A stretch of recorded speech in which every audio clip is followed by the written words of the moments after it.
I've worked around enough Nissans to know this. Some upgrades don't just fail, they actually hurt your car. People keep buying them, expecting gains, but end up with worse performance, higher costs, and unnecessary problems. Worst Nissan upgrades. 1. Cold air intake. Altima, Maxima, 350Z, Sentra. Cold air intakes are easily the most common upgrade I've seen on Nissans, and honestly, I understand the appeal. You open the hood, remove the stock airbox, install a cone filter with a heat shield, and instantly it feels like you've done something meaningful. It looks more aggressive, the engine bay looks cleaner, and the sound when you accelerate is noticeably louder.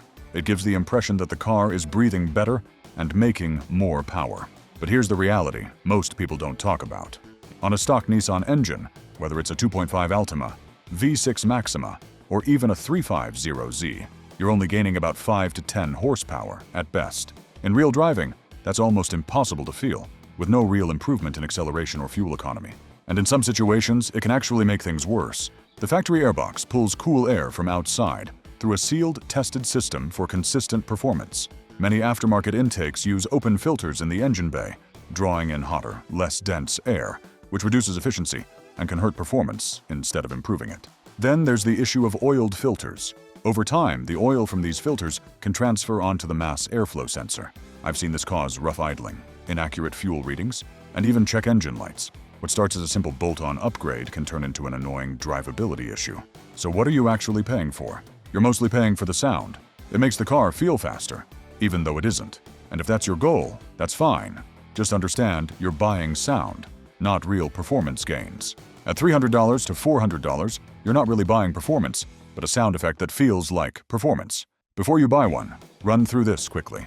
Is it a sealed system, or just pulling hot air from the engine bay? Are there real dyno gains for your specific Nissan model? Does it use an oiled filter that could affect the MAF sensor? Will it impact daily drivability or fuel trims over time? Are you pairing it with a proper tune or running it stock? And most importantly, are you buying performance or just the sound? Once you answer those honestly, the decision becomes pretty clear. 2. Cheap chip tuners. Altima, Sentra, Rogue. This one is worse because at least a cold air intake is a real physical upgrade with some measurable, if small, effect. These cheap chip tuners you see online are mostly scams, and even the ones that work can do more harm than good. You've probably come across them. Small devices that plug into your OBD port and promise massive gains. Add 30 to 50 horsepower. Improve fuel economy by 10 to 15%. Unlock hidden performance, all for $50 to $100, and on the surface, it sounds like the best deal in the world. The problem is it sounds too good to be real. I've seen these opened up, and what's inside is disappointing. Most have no real tech, just a basic circuit board with blinking LEDs or a simple resistor. There's no processor, no tuning software, and nothing actually recalibrating your engine. And that's where things start to go wrong. Real performance tuning doesn't work like that. You don't magically gain horsepower by plugging in a device that doesn't properly communicate with your ECU. Proper tuning involves adjusting fuel delivery, ignition timing, airflow parameters, and more in a controlled and calibrated way. These cheap modules bypass all of that. They don't optimize performance, they feed the ECU bad data, leading to poor fueling, knocking, overheating, and extra engine wear. In some cases, the car might feel slightly more responsive at first, but that's not real power. It's just the engine reacting unpredictably to incorrect inputs. And over time, that kind of behavior adds up. Before you even consider buying one, run through this. Does it actually rewrite ECU data, or just plug into the OBD port? Are the horsepower claims realistic for the price? Is there real software, tuning support, and data logging behind it? Does it properly adjust fuel, timing, and airflow, or just trick sensor readings? Are there verified results from trusted sources, or just reviews and marketing? And if it promises huge gains for cheap, why didn't Nissan include it from the factory? Once you ask those questions, the answer becomes obvious.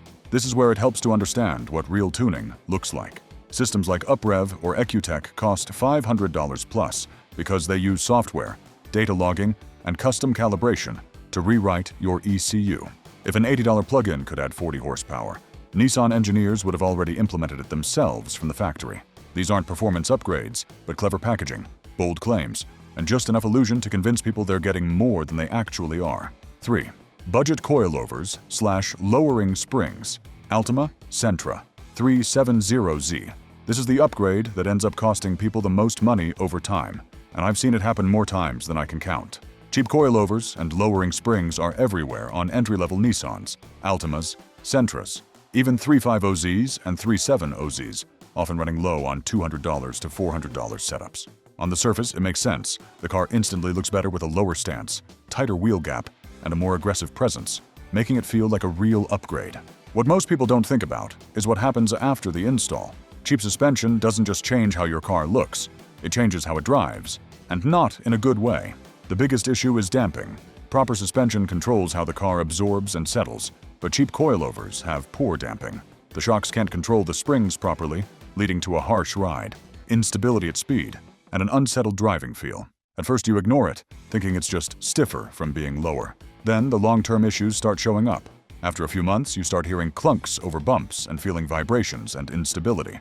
Then tire wear appears, with inner edges wearing faster, because cheap components cannot maintain proper alignment. And that's where the real damage begins.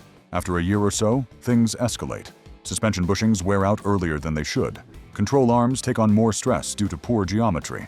In some cases, even wheel bearings start failing sooner because of the added strain and uneven load distribution. Now you're not just dealing with a rough ride, but with repair costs as well. The $300 setup ends up costing $1,500 or more in parts, tires, alignments, and labor. And that's the part most people never factor in. Before you go this route, ask yourself, are the coilovers properly damped or just stiff for the sake of lowering? Can the setup maintain proper alignment over time? Is the geometry corrected or being forced into bad angles? What's the long-term cost after wear on tires and components? Are you buying a reputable brand or just the cheapest option available? And is the goal performance or just the look? Once you think through that, the trade-off becomes clear. A proper suspension costs more for a reason. It's engineered to work correctly. Lowering your car the wrong way doesn't just affect looks. It impacts handling, wear, and long-term repair costs, and cheap suspension is one of the fastest ways to turn a perfectly good Nissan into an ongoing problem. Best Nissan upgrades: Bilstein/KYB shocks and struts, Altima, X-Trail, Frontier. This is one of those upgrades people don't think about, but the moment you do it, you immediately understand why it matters. If your Nissan has crossed around 80,000 to 100,000 kilometers, there's a very high chance your factory shocks are already worn out. The problem is, it happens gradually, not all at once. Over time, the car feels softer, less controlled, and more floaty.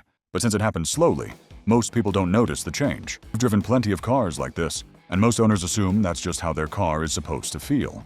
It's not. Your suspension isn't controlling movement properly. Under braking, the front dips too much. At speed, it feels unstable. And over bumps, it keeps bouncing instead of settling, reducing control and confidence. Now, when you switch to something like Bilstein or KYB shocks, the difference is immediate.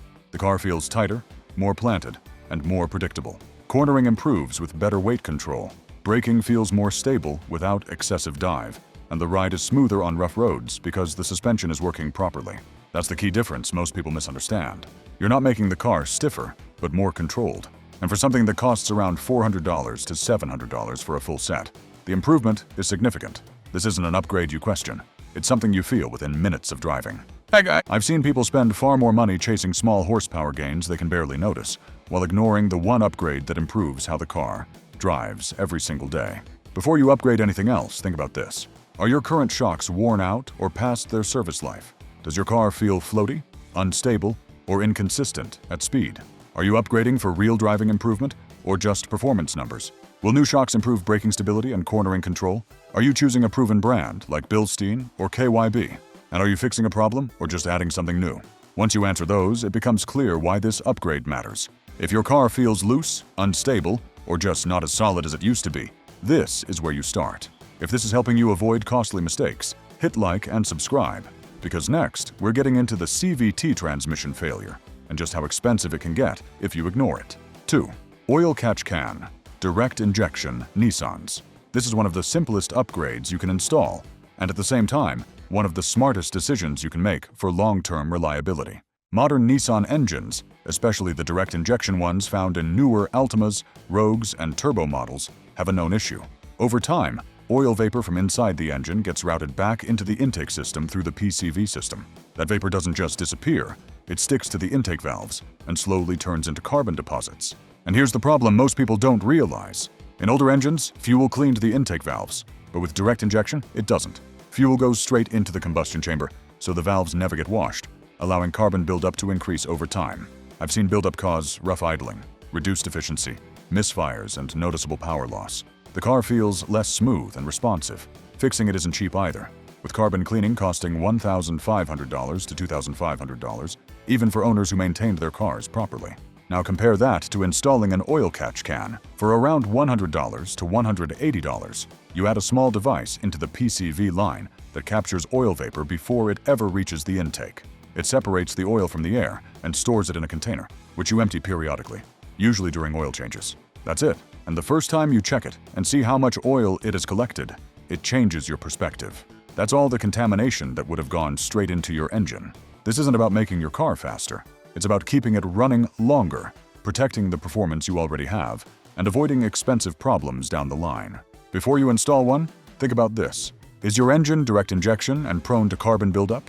Are you planning to keep the car long-term? Do you want to prevent issues rather than fix them later? Is the catch properly baffled for effective separation? Are you willing to empty it regularly during maintenance? And does the cost justify the long-term savings? Once you answer those, the value becomes obvious. When a $150 upgrade can save you thousands and keep your engine cleaner, it becomes one of the easiest, smartest decisions you can make. 3. Catback exhaust system. 350Z, 370Z, Patrol. Now, this is where things start to become more noticeable from an actual driving experience perspective. A proper catback exhaust improves how your car feels and sounds without hurting reliability. It's not about big power gains. On cars like the 350Z or 370Z, you'll see around 10 to 15 horsepower, which isn't a dramatic performance change. That's not the main reason people install these. The real benefit comes from how the car responds when you drive it. A well-designed exhaust reduces back pressure, improving airflow and making the engine feel more responsive with cleaner throttle and less restriction. It's a subtle but noticeable improvement. Then there's the sound, the main reason people choose this upgrade. Its real exhaust tone, not artificial noise, makes a V6 Nissan sound deeper, more aggressive, and more alive than stock. And the interesting part is, you can control that experience depending on the brand you choose. MBRP or ISR setups are more budget-friendly and give you a decent tone without spending too much. HKS systems are more balanced and refined, offering a clean sound without being overly loud. And then you have premium options like Tomei or Borla, designed for a deeper tone with minimal drone and better long-term comfort. That last part matters more than most people expect. Cheap exhaust setups often introduce drones, a constant low-frequency sound at highway speeds that becomes tiring very quickly. It might sound good at first, but over time, it ruins long drives.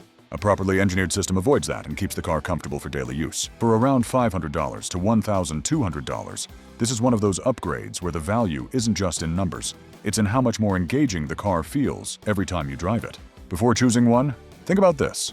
Are you upgrading for sound, responsiveness, or both? Does the system minimize drones for daily driving? Is it made from quality materials that will last over time? Are you choosing a reputable brand with proven fitment? Will the sound match your preference long-term? And are you expecting realistic gains, not exaggerated claims? Once you're clear on those, the right choice becomes obvious. And sometimes, that driving experience matters more than horsepower. 4. CVT transmission cooler, Altima, Rogue, Sentra. This is the most important upgrade on this list if you own a CVT Nissan, and I'm saying that very clearly. One of the biggest issues with Nissan vehicles, especially models like the Altima, Rogue, and Sentra, is CVT transmission failure.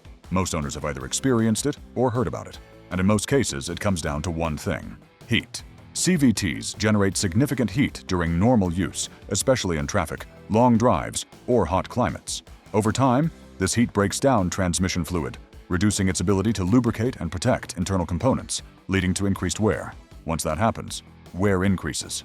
And once wear starts inside a CVT, it doesn't take long for problems to follow. I've seen situations where people maintain their cars properly, regular servicing, fluid changes, careful driving, and still end up dealing with transmission issues simply because the system was running too hot for too long. Now here's the part most people overlook. You can actually control that heat. A transmission cooler is a simple addition that helps regulate the temperature of your CVT fluid. It works by circulating the fluid through an external cooling unit, reducing operating temperatures, and preventing the kind of thermal stress that leads to breakdown over time. It's not a complicated upgrade, and it doesn't immediately change how your car feels when you drive it. You're not going to notice sharper acceleration or smoother shifting right away. But what it does change is longevity. For around $150 to $300, you're adding protection that directly targets the biggest weakness in these transmissions. When you compare the numbers, about $200 for a cooler versus $3,000 to $5,000 for a replacement. It's not even close. This is one of those upgrades where you don't wait for something to go wrong. You prevent it before it ever becomes a problem. Because once a CVT starts to fail, there are very few cost-effective solutions. Before installing one, think about this. Does your Nissan use a CVT prone to overheating? Do you drive in traffic, long distances, or hot climates regularly? Are you planning to keep the car long-term? Is the cooler properly installed and compatible with your model? Are you maintaining transmission fluid alongside the upgrade? And are you trying to prevent failure or fix it after it happens? Once you answer these, the decision becomes obvious. This isn't about performance, but avoiding one of the most expensive repairs you can face as an owner. And if you plan to keep your Nissan long-term, this is easily one of the smartest investments you can make. Now you know what actually works and what just drains your wallet. Most upgrades sound good, few deliver. Make smarter choices with your Nissan. And if this helps, subscribe because there's more coming that'll save you money.